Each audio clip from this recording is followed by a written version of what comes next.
যে জামাতও যদি ইলেকশনে না যায় এই সরকার বহুত বেকায়দায় পড়ে যাবে এবং বিএনপিও বেকায়দায় পড়ে যাবে। কারণ আওয়ামী লীগ নাই, একতরফা আওয়ামী লীগ নাই, জামাতও নাই, তাহলে বিএনপি ইলেকশন করবে কার সঙ্গে? এনসিপির সঙ্গে। আওয়ামী লীগ যদি মনে করে যে না তার সে যেটা করছে সেটাই ঠিক, কোনো ভুল নেই তার, সেই যেমন জামাত ইসলাম ৭১-এর কোনো ভুল স্বীকার করে না, এরাও তেমন মনে করে যে না তাদের কোনো ভুল নাই, সেই অবস্থান নিয়ে যদি আওয়ামী লীগ এখন বসে থাকে তাহলে হাতে পায়ে ধরে এই নির্বাচনে অংশগ্রহণ করানোর দায় এটা কারোরই নেওয়া উচিত না। এই নির্বাচন ঠিক সময়ে হলে আসলে কোন রাজনৈতিক দল খুশি এবং কোন রাজনৈতিক দল আসলে এটাকে ঠিকভাবে নিচ্ছে না সে আলোচনায় যেতে চায়। এবং শেষ পর্যন্ত ফেব্রুয়ারিতে নির্বাচন হওয়া নিয়ে এই রাজনৈতিক দলগুলোর অনৈক্য কি এই নির্বাচনকে আরও শঙ্কায় ফেলতে পারে কি না সেটাও কিন্তু আমাদের কাছে প্রশ্ন। আমরা সেই প্রশ্ন নিয়ে অতিথিদের কাছে যেতে চাই। আমাদের কাছে দুজন অতিথি এসে যুক্ত হয়েছেন, সিনিয়র সাংবাদিক মাসুদ কামাল এবং একই সাথে আছেন সিনিয়র সাংবাদিক মোস্তফা ফিরোজ। অনেক ধন্যবাদ, কৃতজ্ঞতা আপনারা আমাদের সাথে এসে যুক্ত হয়েছেন। আলোচনা আসলে যতখানি আনন্দ বার্তা ফেব্রুয়ারিতে নির্বাচনে হওয়ার কথা ছিল, ততখানি আনন্দ রাজনৈতিক অঙ্গনে আপনি দেখতে পাচ্ছেন কিনা? হ্যাঁ, আজকে তো দেখতে পেলাম। আজকে যে বিজয় র্যালিতে বিএনপির তো বিশাল একটা র্যালি, তাতে আমার তো মনে হলো যে একটা বেশ উৎসব মেজাজ এবং তারেক রহমানের বক্তব্য সেটা প্রতিফলন ঘটল।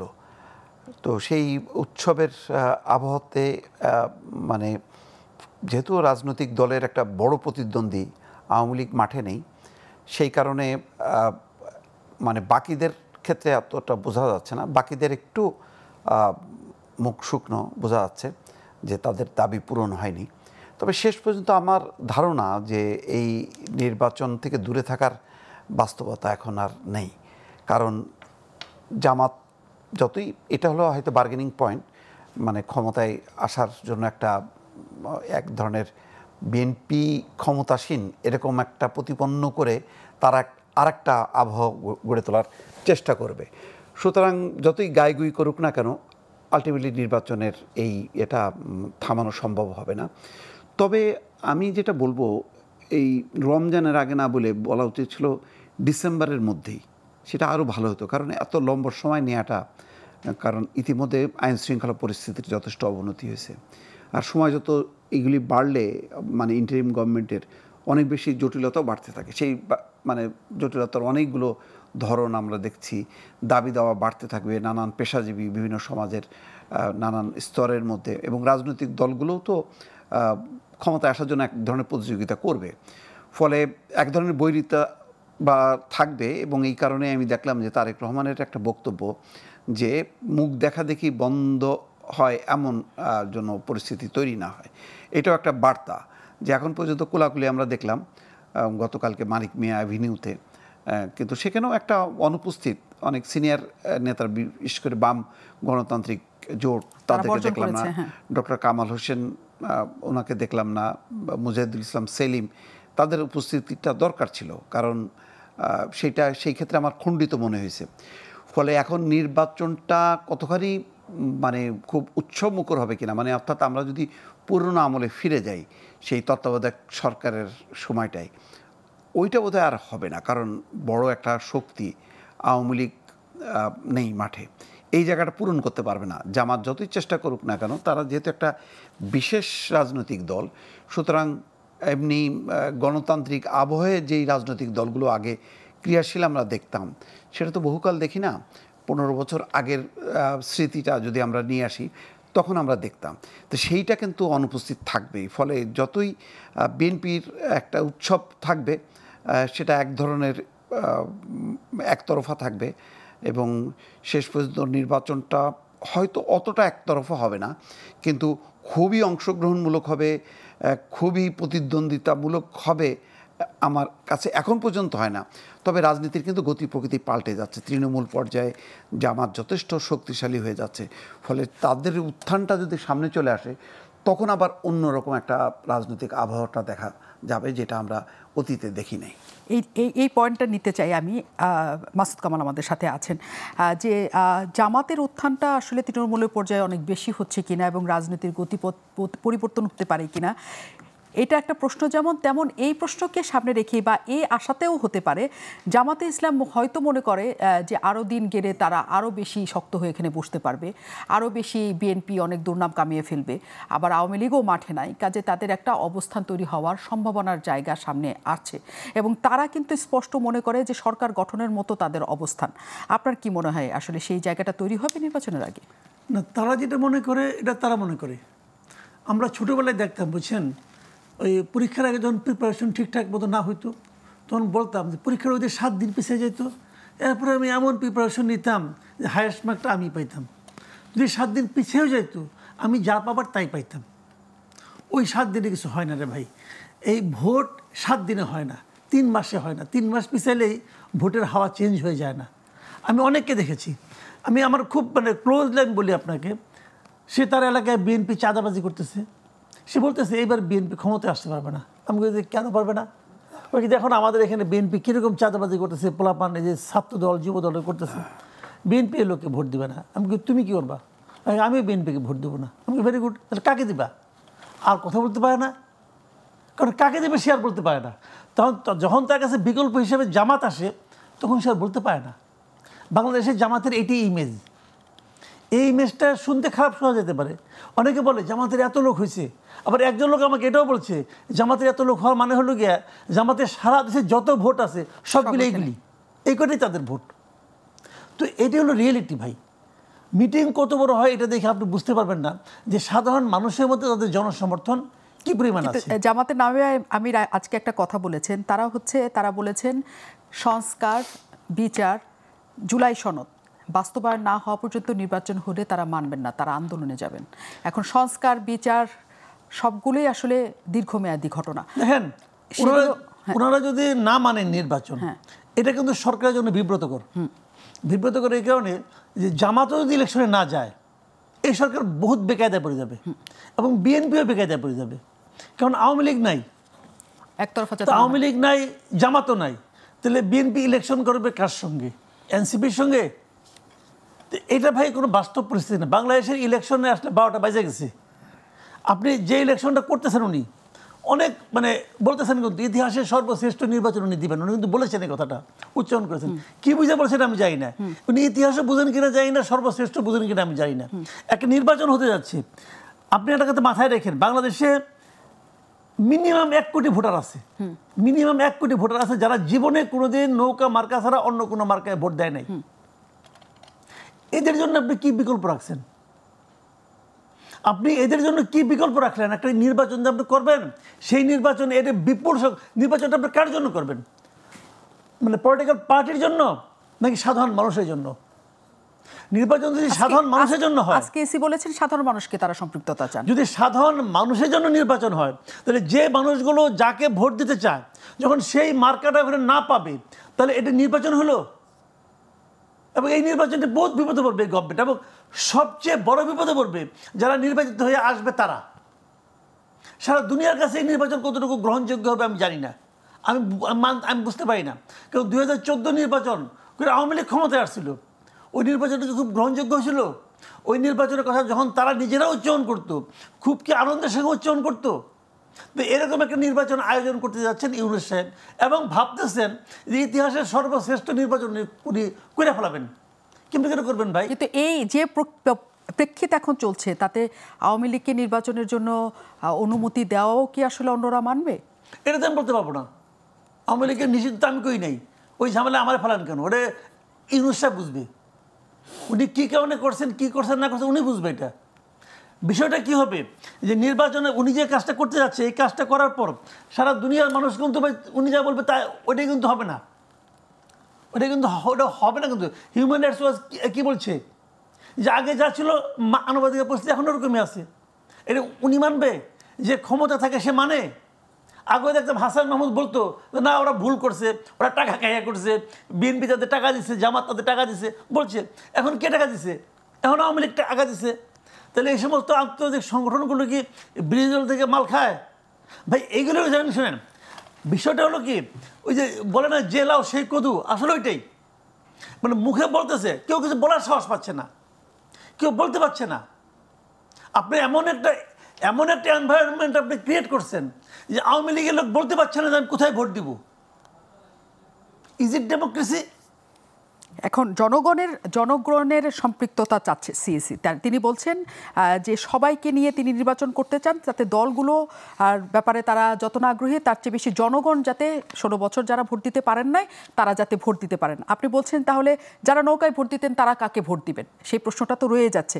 কিন্তু সেই প্রশ্নের উত্তর বা সেই পার্সেন্টেজ ভোটার কোথায় আসলে যাবে সেই উত্তর আমাদের কাছে এখনো জানা নাই।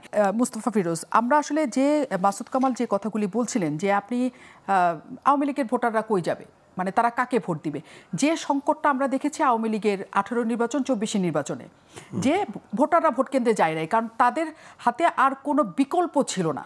হ্যাঁ, এবং আওয়ামী লীগ থেকে যারা দাঁড়িয়েছে তাদের জিতে যাবে জেনে তাদেরও ভোট দিতে যায় নাই। ওরকম প্রেক্ষিত তৈরি হবে এবার আপনার মনে হয়? দেখেন, এটা এখন খেলতে থাকবে, মানে জামাত নিশ্চিত হওয়ার জন্য এনসিপি আর একটু সময় নেওয়ার জন্য তাদেরকে হয়তো 2027-28 পর্যন্ত ইউনিসেফকে রেখে সেটা দেশের যে অবস্থায় হোক না কেন তারা হয়তো চাইবে যে তাদের অবস্থানটা আরও ভালো হোক, এবং সত্যিকার অর্থে তাদের অবস্থা ভালো হচ্ছে, এনসিপি না মানে জামাতের। তো জামাতের জন্য এইটা একটু আর্লিটা মানে একটু তাদের জন্য কঠিন হয়েছে। কঠিন হলেও মানে পরিস্থিতিটা কিন্তু বদলে গেছে, মানে আগের অবস্থায় নেই। কিন্তু এখন কথা হলো যে কোন রাজনৈতিক দল আসবে না আসবে। যেমন আগে এটা শেখ হাসিনার সময় আমরা এটি শুনতাম, কে আসবে না আসবে এটার ব্যাপার নির্বাচন কমিশনের ব্যাপার না, নির্বাচন কমিশনের ব্যাপার না, সরকারেরও ব্যাপার না। কিন্তু একটা ব্যাপার আছে, আপনার তো কাঠামো ছিল না, আপনি নির্বাচনটা কে করবে? ডক্টর ইউনূস, আমি মনে করি যে এই কাঠামোতেও ওনার অধীনে নির্বাচনটা হওয়া উচিত না, কারণ এই সরকার বিতর্কিত হয়েছে, এখনও 2 জন উপদেষ্টা আছে, তার এটা আরও ক্লিয়ার করার দরকার ছিল। ফলে মানে একটা যদি তত্ত্বাবধায়ক সরকার আসে সেই কাঠামোর অধীনেই নির্বাচনটা হবে, সেখানে কাউকে পা ধরে আনতে যাবে না। এখন ধরেন আমি নির্বাচনটাকে মানে ওই যে 1 কোটি ভোটার আওয়ামী লীগের, তো সেটার জন্য কি এখন এখান থেকে কি প্লেন ভাড়া করে দিল্লিতে যে শেখ হাসিনাকে রিকোয়েস্ট করবে? সেটা কি মানে বর্তমান রাজনীতি বাস্তবতা সেটা কি অ্যালাউ করে না? তিনি হচ্ছেন একটা হত্যা মামলার মূল আসামি। তাহলে কে বিকল্প? কোনো আওয়ামী লীগ তো তাকে রিপ্রেজেন্ট করেনি যে না ঠিক আছে আব্দুল হামিদ আর সেলিনা হায়াত আইবি নেতৃত্ব করে দিলাম, আচ্ছা ওদের সাথে তোমরা কন্ট্যাক্ট করো, বা তারা কোনো উদ্যোগ নেবে, তেমনও তো দেখা যাচ্ছে না। তাহলে কি করবে?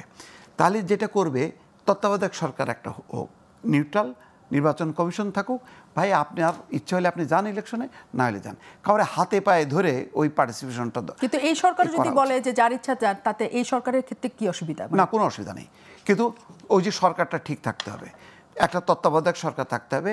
ইউনূস সাহেবও করতে পারতেন, কিন্তু ইউনূস সাহেবের ঘর তাহলে খালি করতে হবে, খালি করে এটা রিয়েল একটা নিউট্রাল গভর্নমেন্ট করতে হবে। যেটা কিন্তু বলা হচ্ছে যে উপদেষ্টাদের সাথে এনসিপির কোনো সম্পৃক্ততা নাই। কি সম্পর্ক নাই? 100% আছে, অবশ্যই আছে। স্বয়ং ডক্টর ইউনূসেরই আছে, ডক্টর ইউনূসেরই আছে, কারণ তার আশীর্বাদ না পাইলে এই ধরনের 2 জন উপদেষ্টা থাকে কি করে?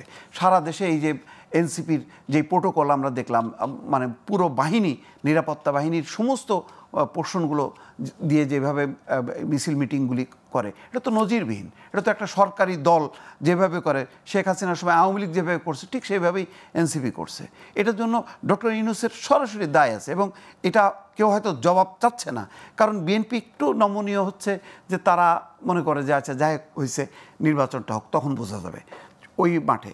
তো এইটাও করা উচিত হয়নি ডক্টর ইউনূসের। যতটুক তার দায় দায়িত্ব তো তার, মানে এখন যদি বলেন যে না আমি তো এগুলি করি না, কিন্তু না, আপনার সময় আপনার গভর্নমেন্টের অধীনেই তো। কিন্তু আজকে আসলে বিএনপির বিজয় মিছিল কি আপনার কাছে সেটা বার্তা দিচ্ছে যে এই আন্দোলনে আসার বিষয়ে, নির্বাচনে আসার বিষয়ে বিএনপির সামান্যতম দ্বিধা বা অন্য কিছু আছে, বা এই সরকারের আমলে এই সরকারের অধীনে তারা করতে চায় না, এমন কোনো ইঙ্গিত কিন্তু বিএনপির তরফ থেকে আমরা অন্তত দেখছি না। দেখছি না, তারা এটাকে মানে পাত্তা দিচ্ছে না। মানে এখন ওই মাহফুজ বা আসিফ থাকার কারণে যে খুব বেশি উল্টায় মানে ইয়ে করতে পারে তা না, কারণ প্রশাসন অলরেডি তাদের নিয়ন্ত্রণে চলে আসছে।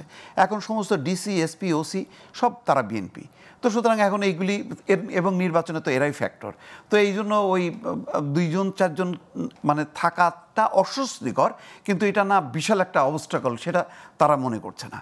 আর আমি বলি কি যে আমাদের একটা কাঠামোটা দাঁড় করানো দরকার, সেই কাঠামো যাতে কেউ না ভাঙে। এরপরে আপনাকে ছেড়ে দিতে হবে যে আপনার 2 কোটি ভোটার আছে, আপনার 1 কোটি ভোটার আছে, আপনাকে ওই নির্বাচন কমিশন বা তত্ত্বাবধায়ক সরকার দাঁড়ে দাঁড়ে যাবে না ভিক্ষা নিয়ে যে ভাই প্লিজ আসেন, তা নাহলে তো নির্বাচন অংশগ্রহণমূলক হচ্ছে না।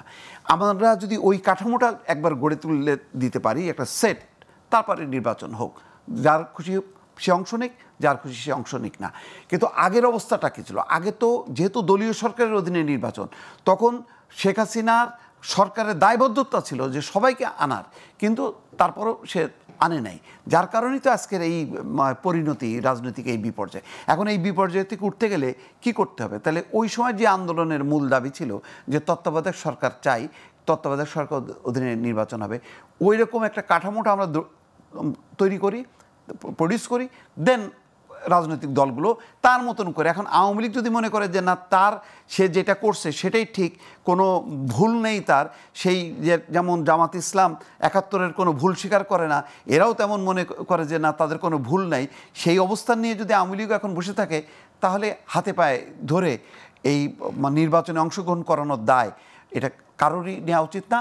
এটা সংবিধানে থাকবে, তত্ত্বাবধায়ক সরকার এবং তার অধীনে নির্বাচন হবে, ফলে যার খুশি সে নির্বাচন করবে, যার খুশি সে নির্বাচন করবে না। এইটা ছাড়া রাজনৈতিক দলগুলো যাতে কোনোভাবেই ব্ল্যাকমেইল না করতে পারে, প্রতিবার নির্বাচন আসবে আর ব্ল্যাকমেইল করবে যে না, আমার এই দাবি পূরণ করতে হবে, ওই দাবি পূরণ করতে হবে, না হলে আমি নির্বাচন আসবো না, এইটা চলতে পারে না। মাসুদ কামাল, যে প্রসঙ্গটি আসছে মোস্তফা ফিরোজও প্রথমেও সেটা বললেন এবং আজকে যেটা হয়েছে মির্জা ফখরুল ইসলাম আলমগীরও বলেছেন একটা সংবাদ সম্মেলনে যে এই নির্বাচনটা আসলে 3 মাসেই করা সম্ভব এবং আইন শৃঙ্খলা বাহিনীর যে পরিস্থিতি তারা দেখতে পাচ্ছেন, তাতে তাদের মনে হচ্ছে যে নির্বাচনটা যে কোনো সময় করার মতো পরিস্থিতি বাংলাদেশের তৈরি আছে।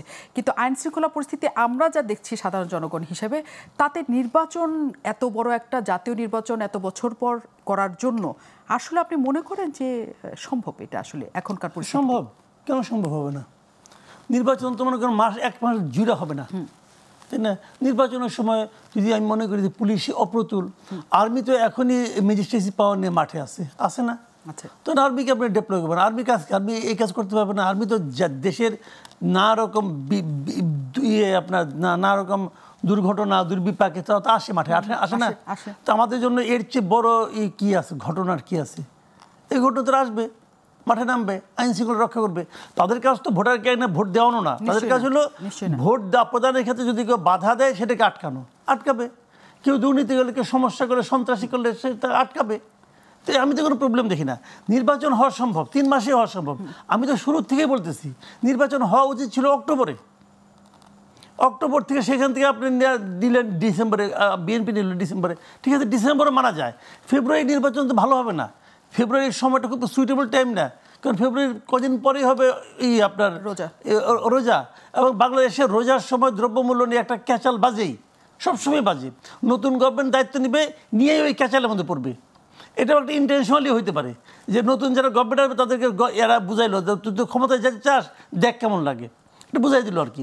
এটা হইতে পারে। কিন্তু বিএনপির উচিত ছিল কোনো অবস্থাতে ডিসেম্বর থেকে একদিনের পরে না যাওয়া।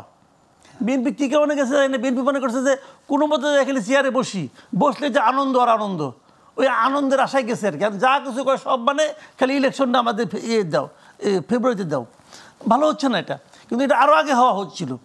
কিন্তু যে সবাই মিলে যে নির্বাচনের কথা বলছে, আগের কথা বলছেন, কিন্তু ফেব্রুয়ারিতেও আপনারা বলছেন দেরি হয়ে যাচ্ছে, কিন্তু ফেব্রুয়ারিতে হওয়ার ক্ষেত্রেও অন্য রাজনৈতিক দলগুলো, এনসিপিকে আমরা তুলনামূলকভাবে এক পাশে আমরা এখন দেখতে পাচ্ছি, তারা এখন মূল ক্রীড়নকের ভূমিকায় দেখতে পাচ্ছি না। এনসিপি যে অবস্থানে এসে দাঁড়িয়েছে, এনসিপি কিন্তু বারবার বলছিল যে তারা কোনোভাবেই এই সংস্কার ছাড়া, বিচার ছাড়া সেই নির্বাচন তারা চায় না। কিন্তু তাদের আমরা খুবই যে কঠোর একটা প্রতিক্রিয়া দেখেছি তাও না। আপনার কি মনে হয় যে এনসিপি আসলে পুরো এই ঘটনার থেকে নিজেদেরকে গুটিয়ে নিচ্ছে বা গুটিয়ে নেওয়ার অবস্থা? গুটিয়ে নিচ্ছে না, এনসিপি জানেন কি, এনসিপি স্তব্ধ হয়ে গেছে আর কি। স্তব্ধ হয়ে যাওয়া মানে তারা বোঝার চেষ্টা করতেছে যে ডক্টর ইউনূস আমাদেরকে এই রাজনীতিতে আনলো, সে কি আমাদেরকে ত্যাগ করলো, সে কি পোল্ট্রি মারলো, সে এটা কী করতেছে। আমাকে তো তাদের কাছে আশা ছিল যে যতদিন সম্ভব আপনি থাকেন। দেখেন আমি একটা কথা বলি আপনাকে, এনসিপি এবং জামাতের মনস্তত্ত্বটা বোঝার চেষ্টা করেন। এরা হয়েছে কি, এরা তো ক্ষমতা আসতে পারবে না ভাই।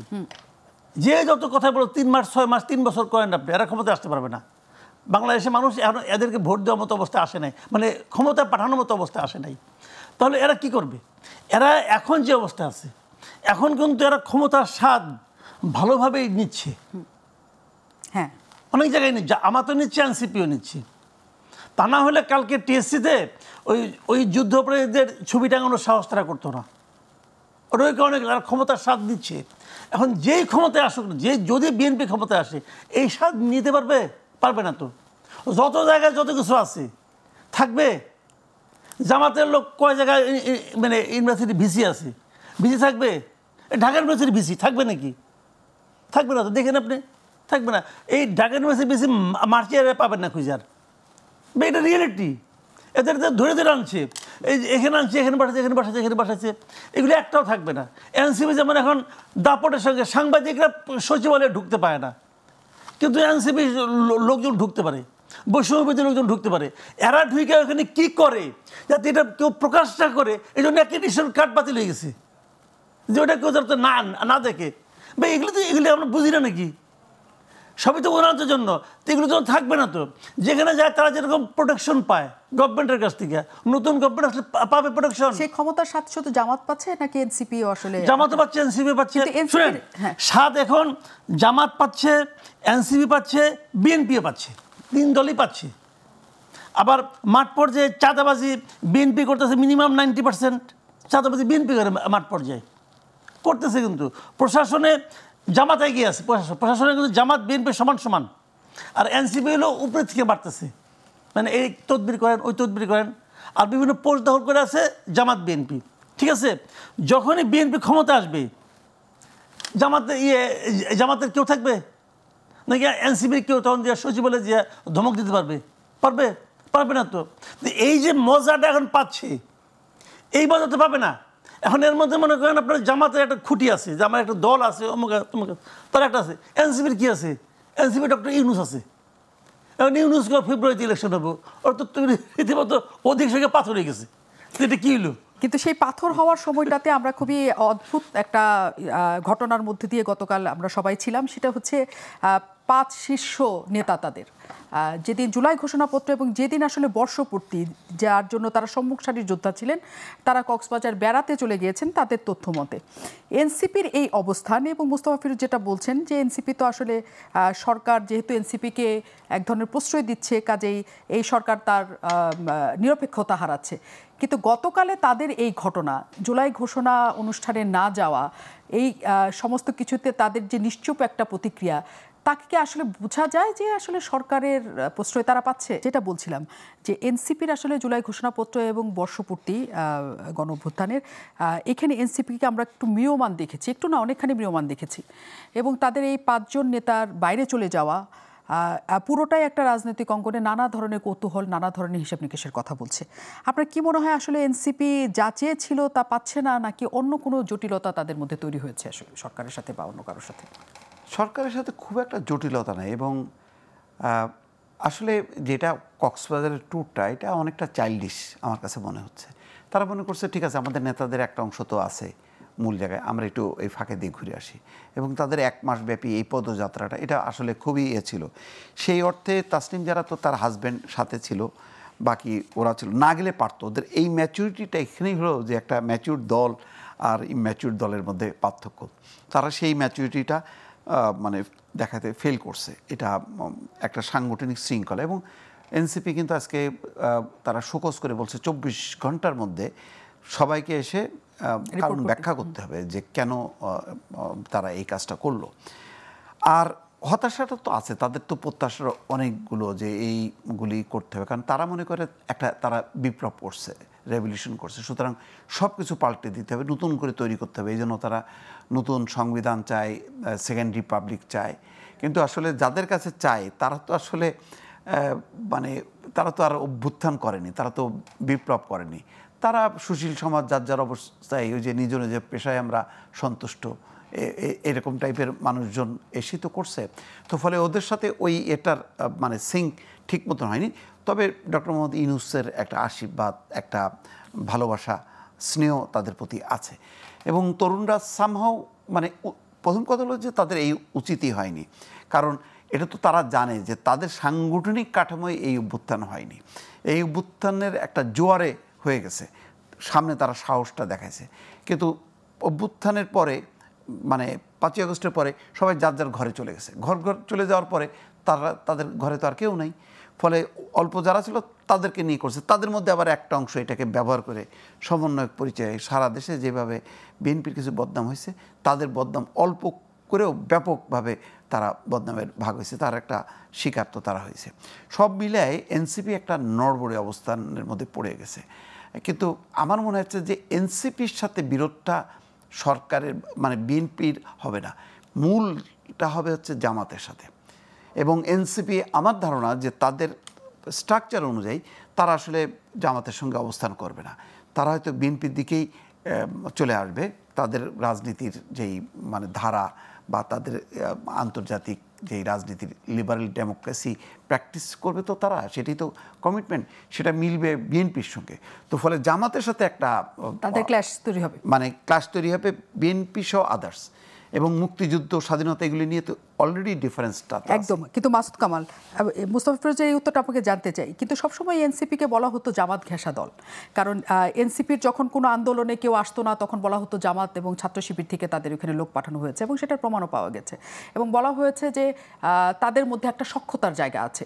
আসলে এনসিপির সখ্যতা কাদের সাথে? আসলে তারা কি এরকম কোনো জোট বাঁধতে পারবে কোনো দলের সাথে? আমি কিন্তু মনে করি না যে তারা জামাত ঘেঁষা দল। জামাত বিভিন্ন জায়গায় তাদের লোকবল মানে শিবিরের লোকবল এনসিপি মিটিংয়ে গেছে, এটা আমি সন্দেহ করি। এবং এটা করার কারণও আছে, ওটা ছিল জামাতের রাজনীতি, পার্ট অফ দেয়ার পলিটিক্স। এনসিপিকে বড় করে দেখানোর জন্য না, তাদের পলিটিক্যালি এটা তারা একটা স্ট্র্যাটেজি তারা নিয়েছিল যে ওদেরকে বড় করে দেখাবো আমরা এখন। আবার যখন প্রয়োজন হয় নাই তখন আবার যায় নাই, যেমন শহীদ মিনারে যায় নাই তারা। এটা তাদের পলিটিক্স, কিন্তু মানে ওদেরকে ভালোবেসে গেছে তা না, কিন্তু তারা একটা বিকল্প কিছু তৈরি করার চেষ্টা করছে। তাদের পলিটিক্সটা কি, তারা চাচ্ছে যে বিএনপির প্যারালাল তাদেরকে দাঁড় করাতে চাচ্ছে।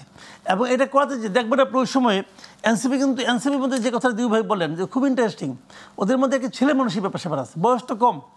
মানুষ তো ভাই খালি বই পড়ে শিখে না, মানুষ কিন্তু ঠেকে শিখে, অভিজ্ঞতা করে শিখে। যেমন এইবার তারা গেল ইয়েতে কক্সবাজারে, আগামীতে কোনো অনুষ্ঠানে কিন্তু এইভাবে যাবে না, ঠিকই শিখছে। তো ঠিকই শিখে ওরা অনেক কিছু শিখুক। আমি তো এই পার্টির ভালো চাই, এই পার্টির আগামীতে শক্ত হোক।